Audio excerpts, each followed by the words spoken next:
All right, it's time for another RFC. This one is accepted for PHP 8.4 as well. So another thing to look forward to, I guess. And this is one of these things that the RFC is about, HTML5 parsing, right?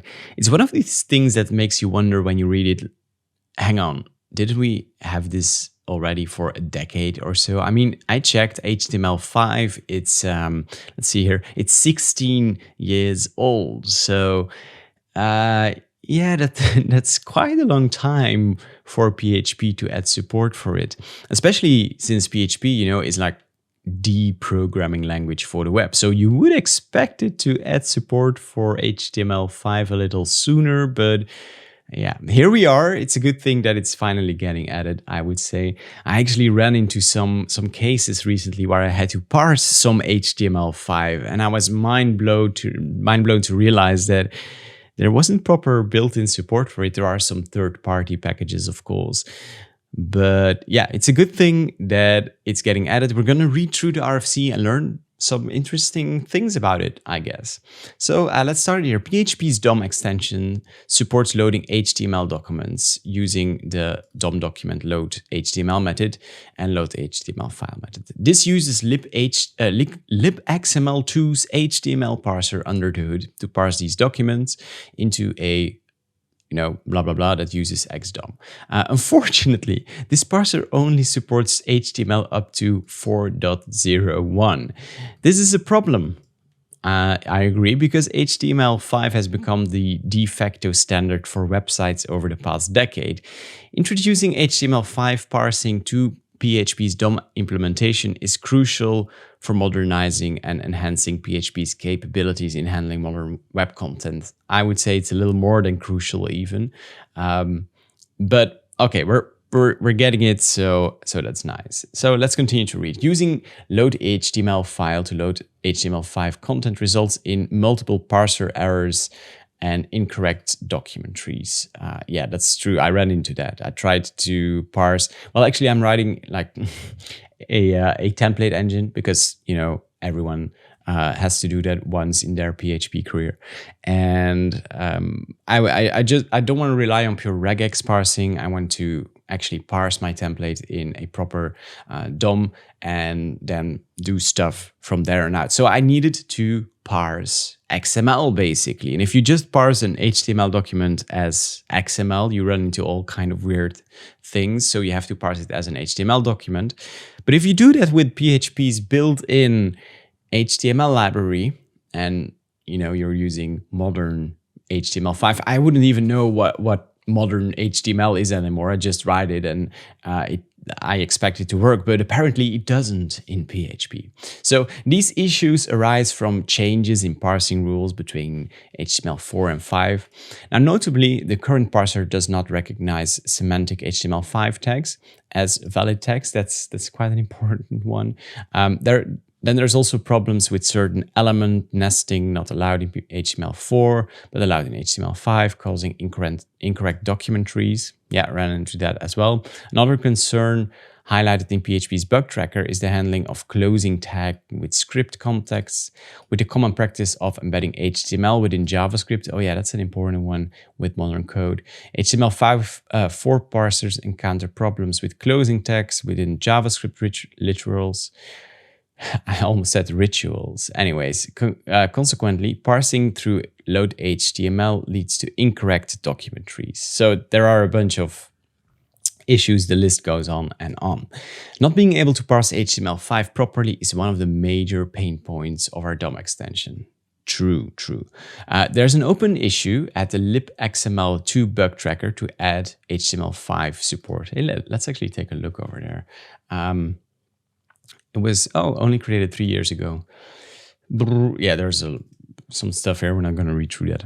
However, it seems like this won't happen anytime soon. Furthermore, and by the way, I totally get it. I can laugh a little bit with PHP not having HTML5 support, but as you know, in the end, there's only a very small group of people working on PHP full time.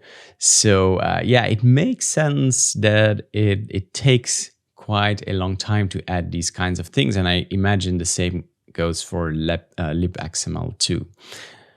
Now, furthermore, there are also problems with saving or serializing HTML5 documents due to the subtle rule differences between HTML4 and 5. This RFC proposes a practically backwards compatible solution, that's cool, to deal with these problems. Now, to solve the parsing issue, we will leverage an alternative HTML5 parser to create the libxml2 document tree. This parser seamlessly integrates with the DOM extension, that's pretty nice, ensuring compatibility for all existing code and third-party extensions. To solve the serialization issue, an implementation for the HTML5 serialization algorithm will also be added. The new functionality will be available via a new class. So basically, it's all backwards compatible opt-in, which is super cool, right? Let's read through the proposal a little more in depth. There are some, interesting things to know, but in the end, the way this extension or this implementation will be used 95% of cases, I reckon, is just to grab some HTML and parse it into the right document tree and then serialize it again. So I reckon from the outside, you won't have to do a lot of interaction with this component.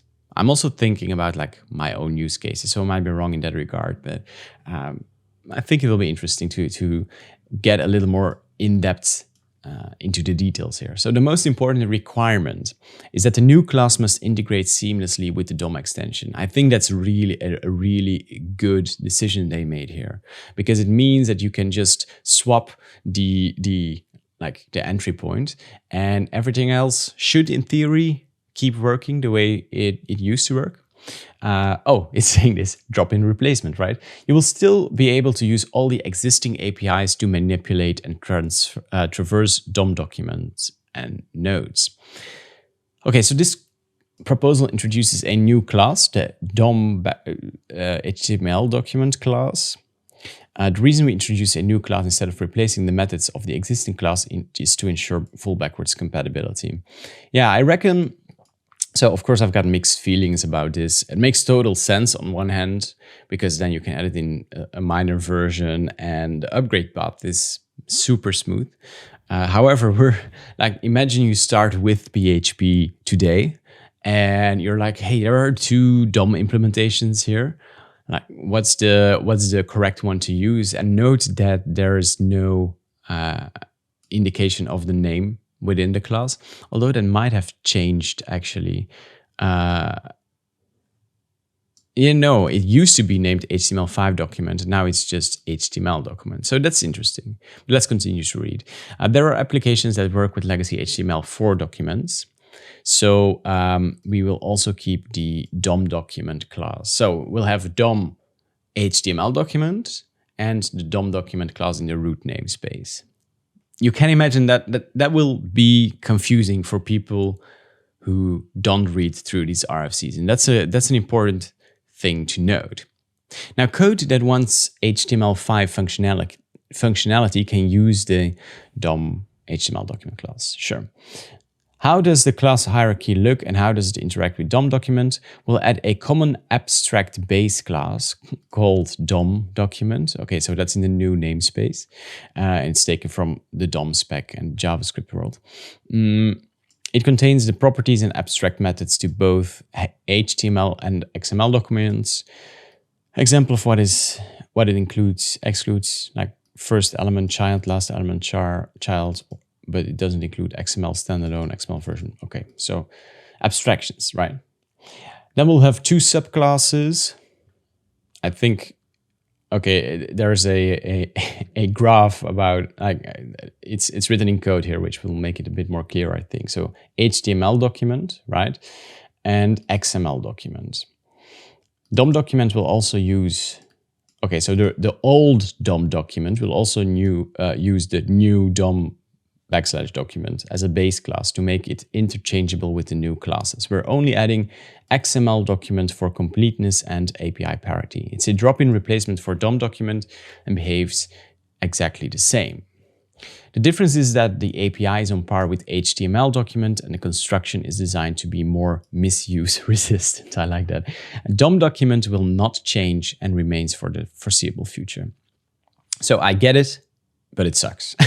I mean, it's a totally valid reason, and I think it's the right decision. But still, it sucks. It's a reality when you're dealing with a project the size of PHP, and you need to take backwards compatibility into account. You can't really like ignore those things, because what a huge breaking change it would be if DOM document was removed and replaced with a totally new API. But we've spent like 5 paragraphs here just to describe how we're going to keep compatibility between the 2 layers, and you know that kind of sucks. It influences your API as well, because you have to make compromises, right? You cannot just do the best thing, because you have to take the old thing, which by definition isn't the best thing, into account. So yeah, that's interesting. Introducing a new class also opens the door to tackle some oddities in how DOM documents are constructed. No say. In particular, the properties set by DOM documents constructor are overwritten by its loads method, which is surprising. Okay, so that's just, we're trying to fix some legacy stuff, right? That's even mentioned as the second top comment at, oh really? Let's take a look. The second top comment.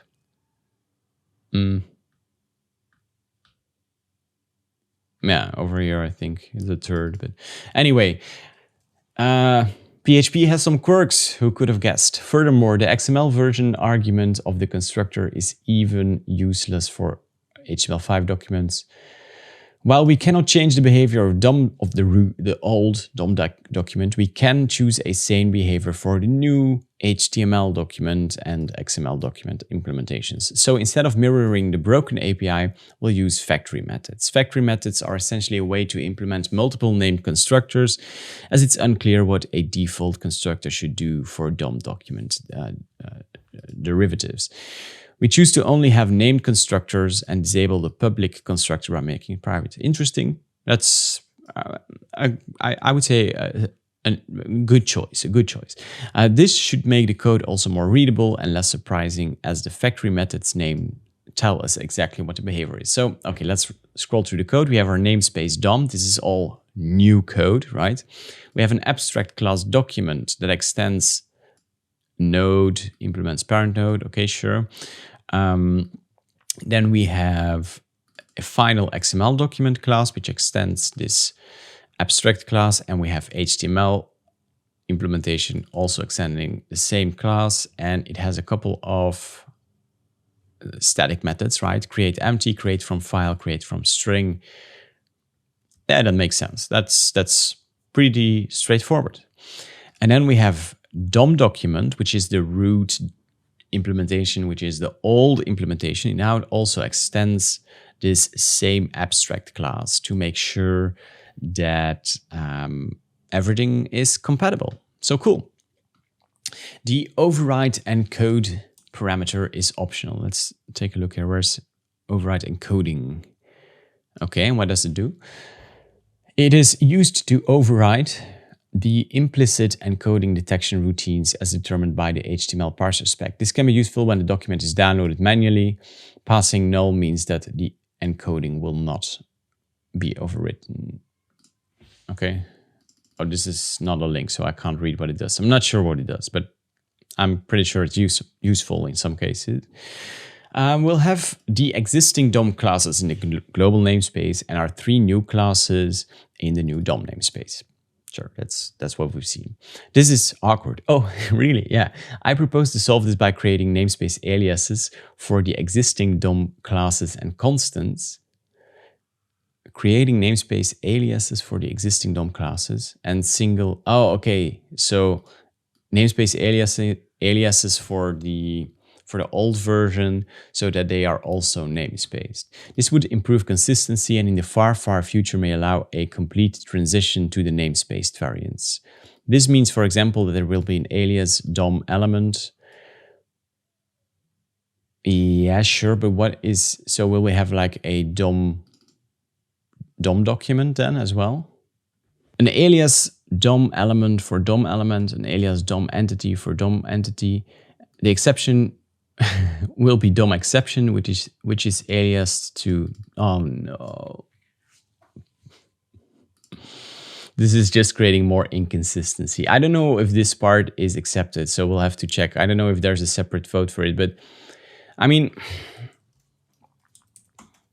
so we have like DOM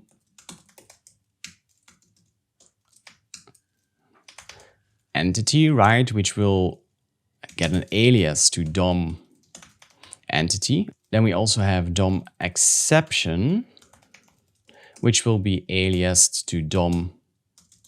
Is it? Let me check. Yeah, DOM. It's actually all uppercase. DOM exception. So this is just a mess because remember, we still have no distinction between what are the old and the new classes. I'm not sure, like, because there's this new class, what was it called? DOM HTML document, but then there will also be, I guess, DOM document. And so this is basically the HTML5 version, and this is the HTML4 version. Okay, so maybe all of this is fixed in newer versions, because I know there are some follow-ups on this RFC, but okay, we'll read through it. Anyway, this is super confusing. I don't think it really adds value to have these aliases because that's the official name, and otherwise importing it, using it would be confusing with the global namespace exception class. Yeah, okay. There's a single function DOM import simple XML, which can get aliased within the namespace. Okay, similarly, the constants would lose their DOM prefix in the namespace version. Yeah, sure. There will be an alias for that. For constants that begin with XML, I propose to alias them, but keep the prefix. Okay. Just like the load methods of DOM documents, their HTML5 counterparts also take an options argument. The options for the load methods change the way the parser behaves. There are only 3 libxml options that will have an effect for new methods are libhtml, no implied, compact, no error. Here's an overview of the other options that are unimplemented and the reasons why. Okay, so there are a bunch of options not implemented. Good. Furthermore, we also implement a custom option, no default NS, that avoids putting a default namespace. Yeah, this is done to ease migration and to make everything compatible with non-namespace aware DOM tools. Something very similar exists in Masterminds. I'm actually using this package now to parse my DOM, right? By the way, just total side note, but DOM, like in Dutch, DOM means dumb. But there's, I mean, don't take any meaning of that. But additional background info: the DOM extensions support both XML and HTML documents. It's built heavily upon libxml's libxml tools, APIs, and data structures, just like all XML-related PHP extensions within PHP source. This is great for interoperability. Third-party extensions that also use libxml to APIs. I don't understand that sentence. Anyway, for example, the PACL extension peeks into the internals of DOM node to grab the libxml2 data structures and compare them. It is not possible to switch away from the libxml2 library as the underlying basis for a DOM extension, because that will cause a major backwards compatibility break. Okay. Okay, so overall, very good. I have very mixed feelings about the whole namespace stuff, but I mean, we'll see where that leads us. You're not required to use it, but I reckon for newcomers to PHP, this is just like total confusion. So, parsing an HTML document via an HTML parser results in a document tree. The tree consists of HTML nodes. These nodes are structs on the heap created by the parser, in order to integrate an alternative parser into our DOM extension, these nodes need to be converted into libxml2 nodes. That's like, I find it really difficult to say. The resulting tree after conversion is then used in the DOM extension, just as if it had come from libxml2's parser. So we're doing some data mapping, if I understand correctly. The conversion is fairly straightforward. We perform a depth-first traversal on the tree, checking the node type and creating the corresponding libxml2 node. The traversal is performed using iteration instead of recursion to prevent stack overflows with deep trees. After this process is done, we throw away the old tree and are left with only the libxml2 tree. So that's like how interoperability is achieved. They have this other library, they parse everything, and then they iterate over it and convert it to a structure that's compatible with everything within PHP. For serializing, I wrote code implementing the HTML5 serializing algorithm using libxml2 nodes. I could have also developed a method of converting a libxml2 tree back to the original type of tree that the parser produced, but that's more complicated to implement and likely has slower performance. True. I wonder how all of this affects performance, by the way, but I think it's mentioned in the RFC. So, by the way, this is like the spec for HTML. Like, look at that. Let's just scroll a little bit. Look at like the scroll bar. Look at how huge that is. Can you imagine someone reading through all of this? And it's not like half of the page are comments. No, this is just all interesting. Right? I'm at one point, by the way, I was researching how to parse HTML, and I was like, okay, maybe I should just write something myself, like a parser for HTML, like a simple parser, because I don't need to support everything. But yeah, I'm happy I didn't do that, and so right now I'm just using this package here, Masterminds HTML5 PHP, and it uses like the built-in DOM node stuff, so it should be compatible as well. So choosing an HTML5 parser, we have to choose a suitable HTML5 parser. It should be spec compliant, heavily tested, and fast. I propose to use Lexbor. What a name.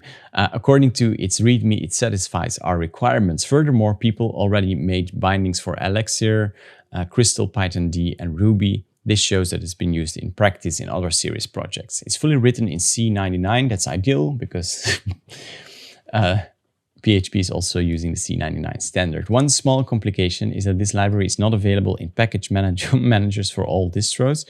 Therefore, I propose to bundle it with PHP. This also gives us the freedom to incorporate a patch to expose the line and column numbers of HTML nodes so that the error message are richer and the DOM node getLineNumber function will work properly. Bundling a library with PHP is not unprecedented. PHP already bundles a couple. Yeah, I think that makes sense. You don't want to like have to spend additional time to manually compile like an extension to get PHP to work. Lexbor also supports overriding the allocation routines. I have no idea what that means. Therefore, we can make it work with PHP's memory limits, something that is currently not done. Okay, with libxml2. So some other parsers were checked. Lexbor is one of the several HTML5 parsers available. During my investigation, I considered two alternatives. Gumbo, a relatively well-known HTML5 parser developed by Google. Unfortunately, it's been unmaintained. Oh yeah, okay. HTML5 for forever. HTML5 ever. This is Servo's HTML5 parser written in Rust. I have implemented a proof of concept for, I decided to not go with the Rust version because while writing it in Rust will enhance memory safety, introducing Rust as an additional dependency for PHP adds extra complexity. PHP's default enabled extensions can currently be built using only C, but if we go this route, this would change. Yeah, that's a pretty big one. I had a conversation, a live stream with James on this channel, I think 2 months ago, where we talked about the work he's doing with Packle and he's building a new extension manager called Pi. I think it's still called Pi for PHP. And we talked a little bit about how future scope, of course, but how Rust extensions could be one of the things we add to PHP in the future, but not right now. So I reckon, yeah, it makes sense that we're not going with a Rust implementation here. Secondly, the implementation is incomplete. Okay. It only supports UTF-8 documents. Logic for character encoding meta tags is absent. Lastly, observing to commit activity raises doubt about the ongoing activity of the project. Okay. So, considering all of that, Lexbor emerged as the better choice after this investigation. Lexbor. Where's the link, by the way, to Lexbor? Yeah, I mean, it seems active and okay, seems like a good choice. Oh, there's a website. A bit of a boring website. Okay, Lexbor, boring. Okay, yeah, sorry. I'm sure it's a great library. A note on conformance checkers. I want to emphasize that the HTML5 parser is not a conformance checker. There's a typo here. Anyway, conformance checkers check for additional rules in addition to the parsing rules. Browsers and the proposed class only perform the parsing checking rule, parsing rules checks. An example of something that's fine for an HTML5 parser but not fine for a conformance checker is the following document. This is perfectly valid for the parser. Our implementation won't report any errors. Conformance checkers, however, will report the lack of a title element. Oh, yeah, I get. Okay, gotcha. Yeah, makes sense. So, error handling. And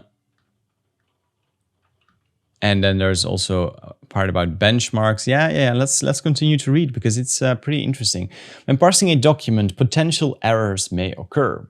With the load methods of DOM document, a parser error results in a warning by default, but you can like store these errors in an array somewhere and get them again, which totally sucks.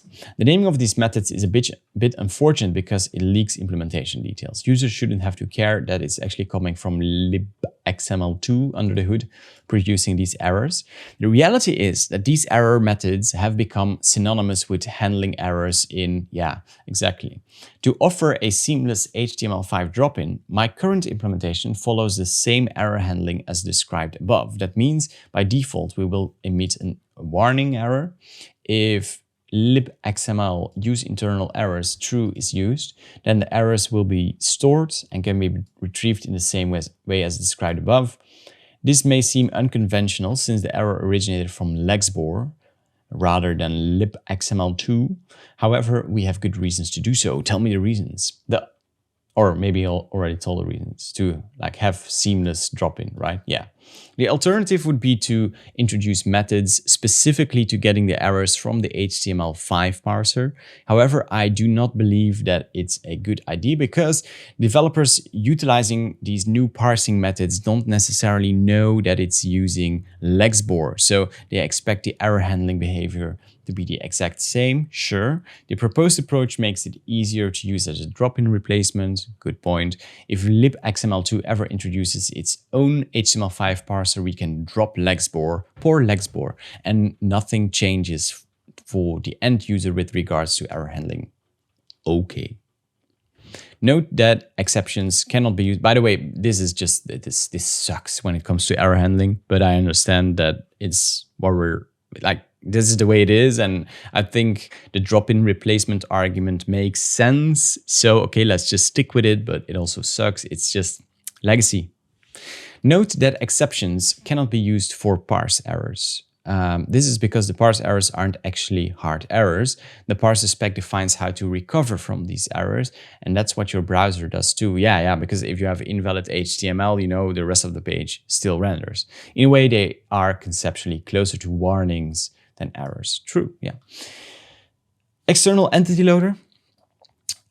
I don't know what it is. XML supports something called external entities. This will load data from an external source into the current document.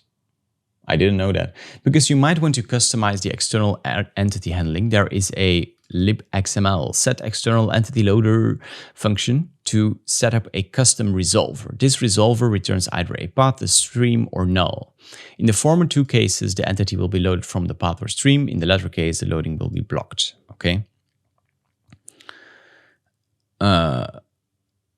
So is that over like HTTP loading? Well, no, because it can be a path and it can be, I didn't know that existed. So those are basically HTML based includes, something like that. This interacts a bit surprisingly with the existing load HTML file method. You can observe this here. Failed to load entity other. What is it? What does it look like? Okay. There's a deprecated similar function, libxml disable entity loader, that completely disables loading external entities. This function has been perceived broken by the community due to its blocking loading anything that's not coming from a string. Okay, I don't know how the community perceived the interaction between load HTML and blah, blah, blah. Unlike XML, HTML 5.0 does not have a concept of external entities. Gotcha. The question I have is whether libxml set external entity loader should affect the new classes. Okay, so this is a question, secondary vote. Okay. We'll see. Interoperability between these two, okay. DOM HTML document and DOM document are both subclasses of DOM document. Therefore, if you want to use both interchangeably, you can use the parent class as a type declaration. Since most of the API except construction is similar, this shouldn't give interoperability problems. However, what if you're using a library that returns a non-HTML5 DOM document, but you'd like a DOM HTML document, or vice versa? You can solve this issue by using DOM document import node or adopt node methods. Okay, that's to switch between two objects of these. Okay, benchmarks. You might wonder about the performance impact of the tree conversion. Yeah, that's interesting. In particular, how does the performance of DOM HTML document load HTML compare with the performance of, okay, so the old versus the new versus the old is what it says here. Note that the latter method doesn't follow the HTML5 rules, but it gives an indication about performance. Yeah, okay, so the old version doesn't follow HTML5 rules. Sure. Relevant scripts, experimental setup. I downloaded the homepage of the top 50 websites, excluding blank pages and NSFW, as listed according to SimilarWeb. This means 43 websites remain. 6 NSFW and 1 blank page were removed. I created a PHP script that invokes each parser 300 times. I ran the experiments, okay, on a certain machine. The following graph shows the result. The blue bar shows the parse time in seconds for DOM document, the old version, and the orange bar for the new version. Lower is better. The black vertical line indicates the minimum and maximum measured times for each bar. First of all, some measurements on the far left are very low. That's because those sites primarily generate their content using JavaScript. Hence, there are not many HTML nodes in the document. Some sites also show a geo-blocked page, so these pages are rather simple and will be parsed quickly. Second, we can see that DOM HTML document is usually on par or faster than the old implementation, despite having to do a conversion between Lexbor and libxml2. When it is slower, it's not by much. Based on this limited experiment, I conclude that the performance is acceptable. So the orange is the new version, and well, it's almost... There's one case, QQ, on QQ, where it's slower. Well, and there are of course outliers with the black bars here. I don't know if you can, like the black bars indicate min and max. So there are some cases where they overlap, of course, but it's it actually looks pretty good. Like on average, it's almost always faster. So that's nice. Impact on binary size. Incorporating any library will increase the binary size of the DOM extension. The Lexbor library is fairly big. Some of the library is not actually used. I've manually ripped out the big parts of the CSS parser with a patch. Nice. However, diving into each source file and ripping out functions that are not used is time consuming and difficult. I also wouldn't do that. Furthermore, this would make syncing upstream changes. Yeah, exactly. Inspecting the DOM .so shared library using the size command yields the following. So before after patch. So before it's hang on. Isn't this the before patch is smaller, or am I, this is KB byte? The large data section is you. Oh, no, this is, so this is the whole, this is, okay. Yeah, this is how much it grew. That's pretty big. But still, I mean, what is, this is KB byte, right? Kib to MB.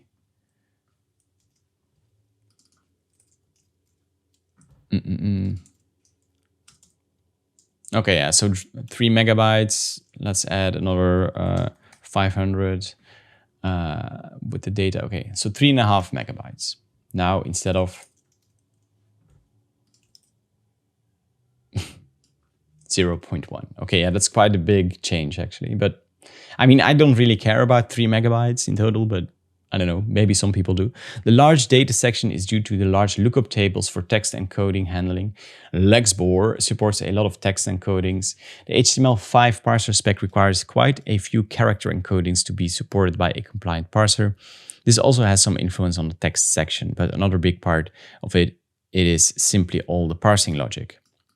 So I guess this 3 megabytes also includes RAM usage. I guess so. I actually don't know, but I mean, I guess the extension has to be loaded in memory per PHP process. But still 3 megabytes. I mean, well.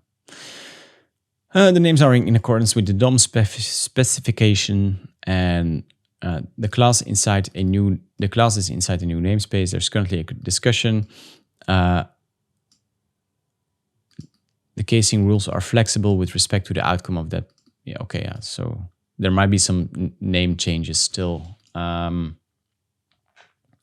have to read into that. Alternative solutions, but we're not gonna skip those. Backwards incompatible changes, that's important. The RFC adds 3 new classes and new aliases. The existing DOM document class remains as is. DOM node, blah, blah, blah, gets its type changed from DOM document to DOM-document. I do wonder, was DOM node, was it final before? Probably not. So people might have actually extended it. So yeah, otherwise it wouldn't have been a breaking change. Let's see here. The constructor change is not a breaking change because constructors do not participate in LSP checks. As PHP's type checks happen at runtime instead of statically, this shouldn't affect assignments. Overriding the change, I think this might actually run to some code breaking if people extend and call parent. I'm not sure. Overriding the changed property in a class, child class.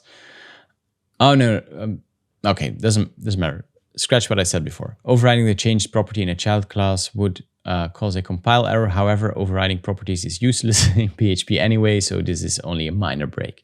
Therefore, this feature is almost purely opt-in. We'll see how it goes. It will be interesting to I remember PHP 7.1, I think, with the countable changes, and people got so mad about it. But we'll see how big of an impact it has. Yeah. So future scope, last section, and then there are still the votes.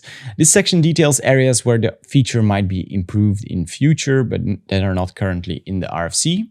The Lexbor library also includes functionality outside of HTML. Yeah, you patched those out, I think. CSS selector parsers, actually, that would be nice to have, but that transforms the expression into a list of actions we must follow to find elements. This could make implementing query selector all easier.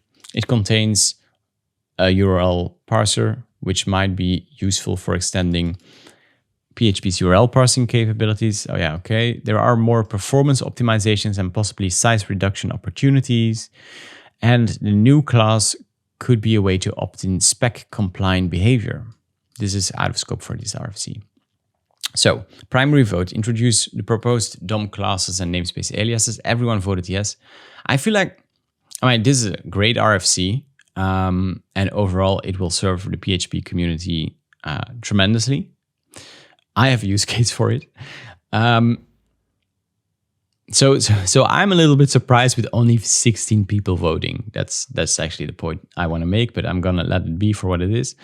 And then whether DOM HTML document from file should respect the resolver set by the entity-loader, and the answer is no, which makes sense because there is no entity loading in HTML files. Okay, so that is the DOM HTML5 parsing and serialization RFC. And I would say it's a great RFC. There are a couple of things I'm like, oh, I wish they could be different, but I understand why they are the way they are, except for the aliasing part, like the old classes being aliased into the new namespace, which it's gonna be a mess. Actually, I should write DOM like this. Oh, and DOM like this. But it's gonna be a mess. I am sure of that. It's gonna be confusing for newcomers especially. So, yeah, I don't know. They probably discussed it. I haven't really followed along with the discussion. So don't take my opinion for anything really like substantial here. It's just a thought I had as a PHP developer. I wouldn't have done that. Apart from that, I think it's a great RFC, and I'm happy it passed. I'm a little surprised so little people voted for it. I know I'm going to use it because, look, here's those two lines actually one line even, that I need to change in Tempest. This is currently the Mastermind's implementation, right? And it just it returns, when you load HTML here, it returns a DOM list or a DOM document. I don't know, just the core PHP classes, which is great. So, I tapped out of,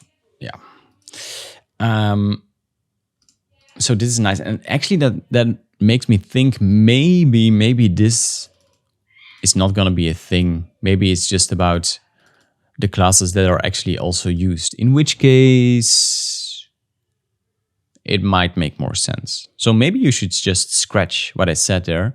I don't know yet, but I'm gonna try it PHP 8.4 as soon as beta hits. So I'll keep you posted how it goes. Overall, great RFC. Happy that PHP gets HTML5 support after 16 years. With all of that being said, thanks for watching. Share your thoughts in the comments down below, and leave a like while you're down there. Subscribe as well if you aren't subscribed and want to keep up to date with PHP and all other fun things I do in this channel. And I'll see you next time. Bye-bye.